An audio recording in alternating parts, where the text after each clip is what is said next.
is multiplication of whole number and mixed fraction.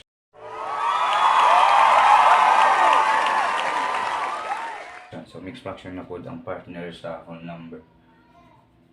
So ang saan na ito pag-answer ni. So first is atong i-simplify ang mixed fraction into improper fraction before ta mag-multiply. Kaya dito pwede mag-multiply kung di na ito rename ang atong mixed fraction into improper fraction. So let's rename sa 1 and 2 fifth. First is so 1 and 2 15 is equal to, so 15 times 1 plus 2 over 15. So let's have 15 times 1 is 15 plus 2 is 17 over 15. So muna na-convert na. So therefore pwede na tayo magka-proceed sa atong pag-multiply. So 17 times over 15 times 20 over 1, that is, so pwede na tayo mag-multiply. So 17 times 20, so try na to answer is 20 times 17, that is 0, 14, this is 0, 2, so 4 and 3, so 340 over 15.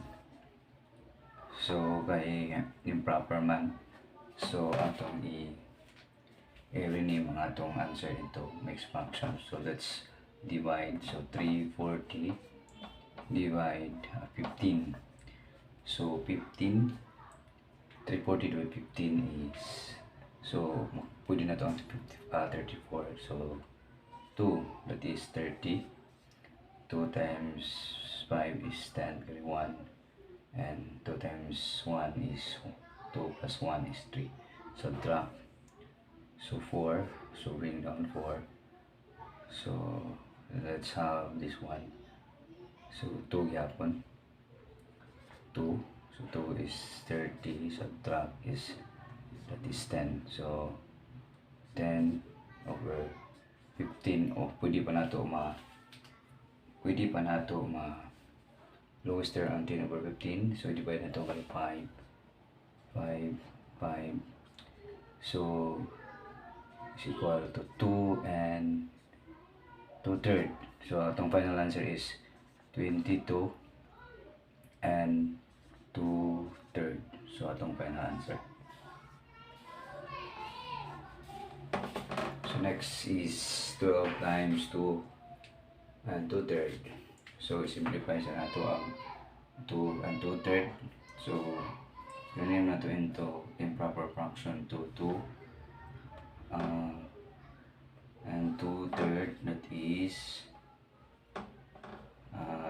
3 times 2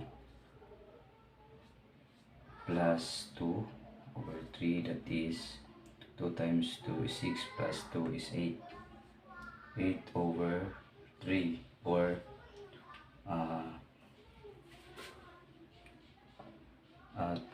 2 and 2/3. Manong ganda po ni.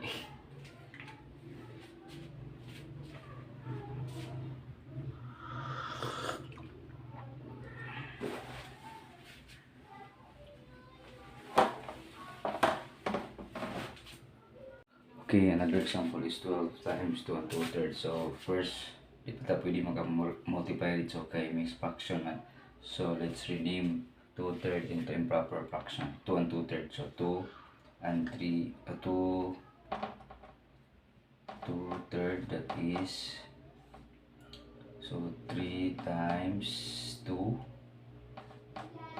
plus 2 nga sa copy ang 3 nga dami ito. So the answer is 3 times 2 is 6 plus 2 is 8 over 3. So we didn't know. So 8 over 3. So 12 over 1 times 8 over 3. So let's multiply. 8 times 12. So pila man ang 8 times 12.